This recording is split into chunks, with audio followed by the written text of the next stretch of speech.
ராசா ஏதோ புத்தி கட்ட நாயே புரியாம பேசிக்கிட்டான். இதுக்காக பொசுக்குன்னு போகப்பட்டீங்களா ஐயா? நாங்க பிறந்த பிறப்பு அப்படியா? பிறப்பு அப்படி ஐயா. இத்தனை நாளா மனுஷனுடைய வாழ்க்கை இதோட முடிஞ்சு போச்சுன்னு நினைச்சோம்யா. இப்பதாயா தெரியுது ஒவ்வொரு மனிதனுக்கும் உண்மையான வாழ்க்கை இங்க இருக்குன்னு. ராமி எங்களுக்கு கொஞ்சம் கம்மி தானே ஐயா. நான் தெரியாம கேட்கிறேன், கோவப்பட்டீங்க, நாக்கப்படி சார மாதிரி நல்ல 4 வார்த்தை கேட்டீங்க.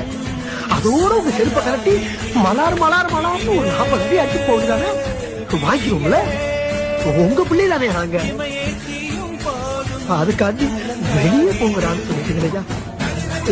ஏஞ்சாங்க ஆசானுக்கு ஆசா அப்பனுக்கு அப்பனா எங்க